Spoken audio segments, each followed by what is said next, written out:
जय श्री विष्णु हरि। दोस्तों, स्वागत है आपका हमारे YouTube चैनल पर। आषाढ़ मास में कृष्ण पक्ष में योगिनी एकादशी का व्रत रखा जाता है। ऐसा कहा जाता है कि जिसने इस व्रत को कर लिया उसने श्री हरि को पा लिया। आषाढ़ मास की योगिनी एकादशी बहुत खास मानी जाती है। ऐसा कहा जाता है कि जो इस व्रत को रखता है उसके कई जन्मों के पाप नष्ट हो जाते हैं।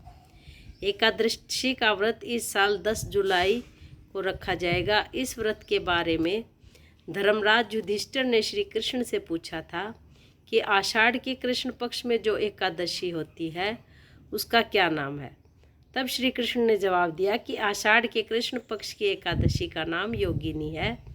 यह बड़े बड़े पातकों का नाश करने वाली है। संसार सागर में डूबे हुए प्राणियों के लिए अगर कोई व्रत स्नातक नौका है तो वह है योगिनी एकादशी। अब इसकी कथा सुने। अलकापुरी में राजा धीराज कुबेर रहते थे। वे सदा भगवान शिव की भक्ति में मग्न रहते थे।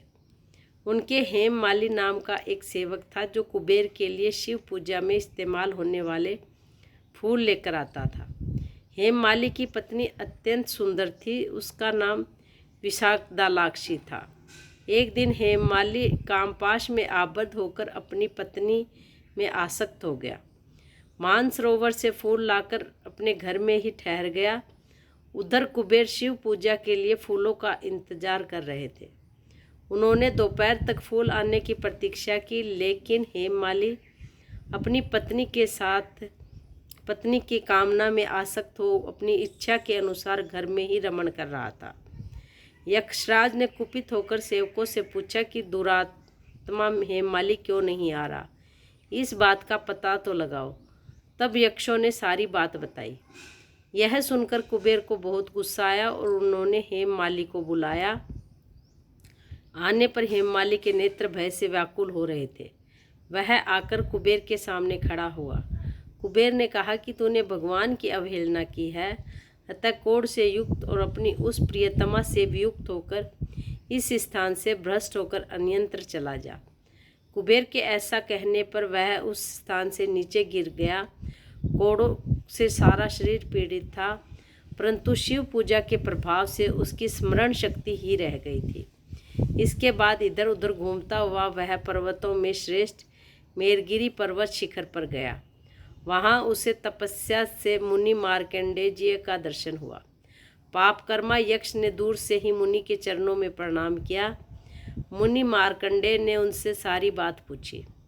मार्कंडेय जी को बताई। जब आप बीती, उसने जवाब दिया कि मैं कुबेर का अनुचर हूँ।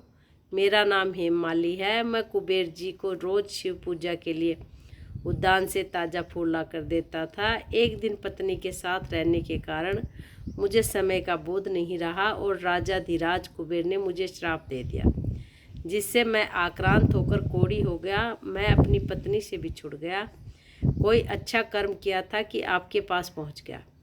मार्कंडेय जी ने कहा कि तुमने सब सच बताया है और कुछ झूठ नहीं कहा। इससे मैं प्रसन्न हूँ। मैं तुम्हें इसका उपाय बताता हूँ। तुम आषाढ़ के कृष्ण पक्ष में योगिनी एकादशी का व्रत रखो। इस व्रत के पुण्य से तुम्हारा कोढ़ निश्चय ही दूर हो जाएगा।